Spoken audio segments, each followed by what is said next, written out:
Gangapuram ECI திருச்சபை ஆலயத்தில் சேர்ப்பின் விழா வெகு விமர்சையாக கொண்டாடப்பட்டது. வேலூர் மாவட்டம் கங்காபுரம் பகுதியில் உள்ள ஈசிஐ கிறிஸ்து நாதர் அருட்திரு ராபர்ட் கிங்ஸ்லி சபையாயர் அவர்கள் தலைமையில் சிறப்பு விருந்தினர் தேவசெய்தியாளர் ஏரியா இயக்குனர் திரு எப்னேசர் பிரமானன் அவர்கள் சேர்ப்பின் விழாவில் கலந்து கொண்டு தேவசெய்தியளித்தார். பக்தர்கள் தன்னிலத்தில் மற்றும் வீட்டு தோட்டத்தில் விளையும் காய்கறிகளை ஈசிஐ கிறிஸ்து நாதர் ஆலயத்தில் மனதுருக்கத்துடன் பக்தர்கள் காணிக்கை செலுத்தி ஜெபம் செய்தனர். அதைத் தொடர்ந்து சபையினர்கள் ஒன்று சேர்ந்து காலை சிற்றுண்டி, இனிப்பு வகைகள், முறுக்கு, சோமாஸ் ஆகியவற்றைகளை விற்பனை செய்து ஈசிஐ கிறிஸ்து நாதரை நினைவு கூர்ந்து நன்றி கூறி காணிக்கை செலுத்தினர். அதைத் தொடர்ந்து சிறுபிள்ளைகள் முதல் பெரியவர்கள் அனைவருக்கும் விளையாட்டு போட்டிகள் மற்றும் வேதவசனம் ஒப்பித்தல் மற்றும் பல்வேறு போட்டிகள் நடைபெற்றது. இவ்விழாவில் ஏராளமானோர் கலந்து கொண்டு விழாவை சிறப்பித்தனர்.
தானும் அல்ல, தன் மனதில் நியமித்தபடியே கொடுக்கிறவர் உற்சாகமாய் கொடுக்கிறவரிடத்தில் கர்த்தர் பிரியமாய் இருக்கிறார்.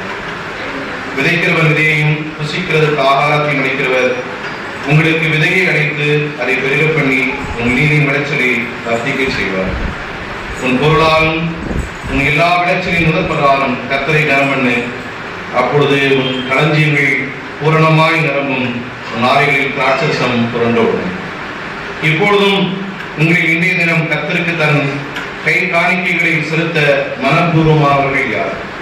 ஆகையால் தாவீது அனைத்தின் கண்களுக்கு முன்பாகவும் கர்த்தருக்கு ஸ்தோத்திரம் செலுத்தி சொன்னது, எங்கள் தகப்பனாகிய இஸ்ரவேலின் தேவனாகிய கர்த்தாவே, சதா காலங்களிலும் உமக்கு ஸ்தோத்திரம் உண்டாவதாக. இப்பொழுதும் எங்கள் தேவனே, நாங்கள் உமக்கு ஸ்தோத்திரம் செலுத்தி உமக்கு மகிமையுள்ள நாமத்தை துதிக்கிறோம். இப்படி மனப்பூர்வமாய் கொடுக்கும் திராணி உண்டாவதற்கு நான் ஏமாத்திரம், என் ஜனங்களே மாத்திரம் எல்லாம் உண்டானது அந்த கரத்தில் வாங்கி உமக்கே கொடுக்கிறோம் என்பதே. இந்த திருவசனங்களோடு கூட ஆண்டவர் இடைபடுவாராக. தெய்வ சமூகத்தில் நாம் யாவரும் முழங்கால் படித்து நம்முடைய பாவரிக்கையின் மன்றாட்டை சேர்ந்து சொல்லுவோம். எங்களை தாங்கி ஏற்றி சுமந்து தப்பித்த தகப்பன், இந்த நாளிலும் பிரசன்னத்தினால் நிரப்பியிருக்கிறேன் நன்றியோடு துதிக்கிறோம். அவர் கட்டளைகளையும் அவர் கற்பனைகளையும் அவர் ஞானங்களையும் கைக்கொண்டு அவர் சத்தத்திற்கு கீழ்ப்படிவேன் என்றும் நீர் என்று அவருக்கு வாக்கு கொடுத்தாய். கர்த்தர் உனக்கு வாக்கு கொடுத்த உனக்கு சொல்லி இருக்கிறபடி நீ என்னுடைய கட்டளைகளை எல்லாம் கைக்கொண்டால் எனக்கு சொந்த ஜனமாய் இருப்பாய் என்றும், நான் உண்டு பண்ணின எல்லா ஜாதிகளை பார்க்கிறோம் புகழ்ச்சியிலும் கீர்த்தியிலும் மகிமையிலும் உன்னை சிறந்திருக்கும்படி செய்வேன் என்றும், நான் சொன்னபடியே நீ உன் தேவனாய கர்த்தரான எனக்கு பரிசுத்த ஜனமாய் இருப்பாய் என்றும் அவர் இன்று உனக்கு சொல்லுகிறார் என்றார் என்பதே. அப்போஸ்தலர் 2ஆம் அதிகாரம் வசனங்கள் 1 முதல் 8 வரை வாசிக்க கேட்போம். The day of Pentecost came. The believers all gathered in one place. Suddenly a sound came from heaven. It was like a strong wind blowing. It filled the whole house where they were sitting. They saw something that looked like tongues of fire. The flames separated and settled on each of them. All of them were filled with the Holy Spirit. They began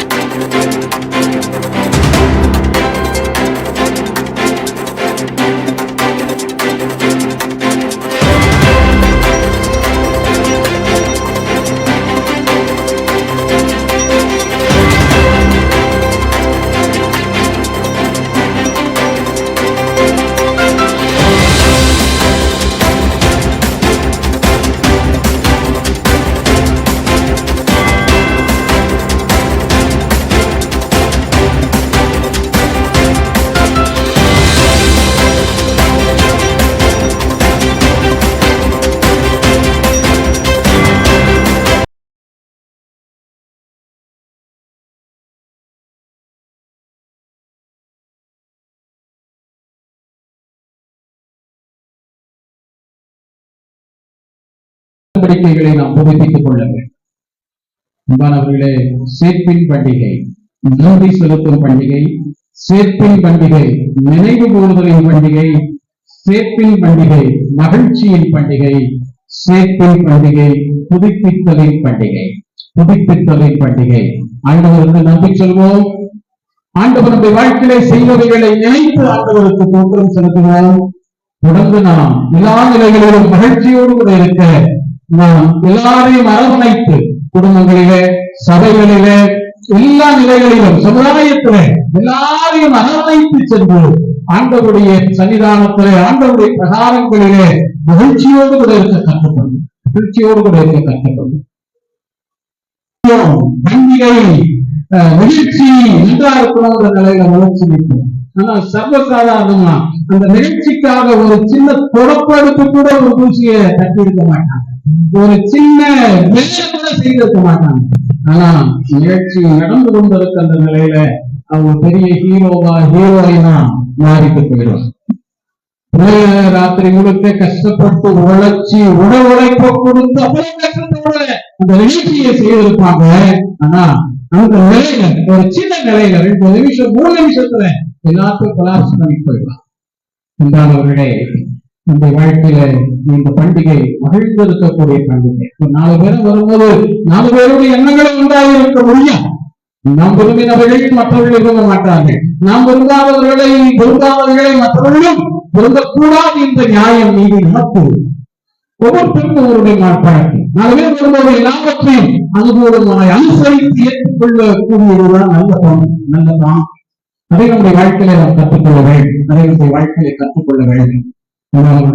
இந்த பண்டிகை மகிழ்ச்சியின் பண்டிகை, இந்த பண்டிகை உடன்படிக்கையின் பண்டிகை, புதுப்பித்தலின் பண்டிகை. நம்முடைய வாழ்க்கையில ஒரே ஆண்டவர் நம்மை எதற்காக அழைத்தார், எதற்காக தெரிந்தெடுத்தார், எதற்காக இந்த திருச்சபையில நம்மை நியமித்திருக்கிறார், எதற்காக இந்த திருச்சபை நம்பத்தினராக நாம் இருக்கிறோம். நம்ம தெய்வத்திற்கு ஒரு நோக்கம் உண்டு. நோக்கம் இல்லாம நான் இந்த இடத்துல நிக்கல, கடவுளுடைய திட்டம் இல்லாம இந்த இடத்துல நான் நிக்கல, கடவுளுடைய திட்டத்தோடு சித்தத்தோடு நான் நின்றுட்டேன். 1990 வருஷம் ஜூன் மாசம் 3ஆம் தேதி முதல் முறையா இந்த ஆலயத்தில் இந்த ஊழியத்தின் ஆரம்பத்தில் 1990 வருஷம் ஜூன் மாசம் 3ஆம் தேதி முதல் இந்த ஆலயத்தில் நின்று பிரசங்கம் 90வது வருஷம். நீங்க சில திறந்து கூட இருக்க மாட்டீங்க. தொடர்ச்சியாக பல ஆண்டுகளுக்கு பிறகு மீண்டுமா இந்த திருச்சபையை நிற்கக்கூடிய பாக்கியத்தை ஆண்டவர் கொடுத்திருக்கிறார். அன்பானவர்களே, இதுதான் அந்த உடன்படிக்கையை புதுப்பிக்கின்ற நிலை. ஆண்டவர் தந்த அந்த ஊழியத்தின் நிலைகளை, ஊழியத்தில் ஆண்டவர் தெரிந்தெடுத்த வார்த்தைகளை பகிர்ந்து கொள்கிற நிலைகளிலே புதுப்பிக்கின்ற ஒரு நிலை. எனவே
ஒன்று போட்டா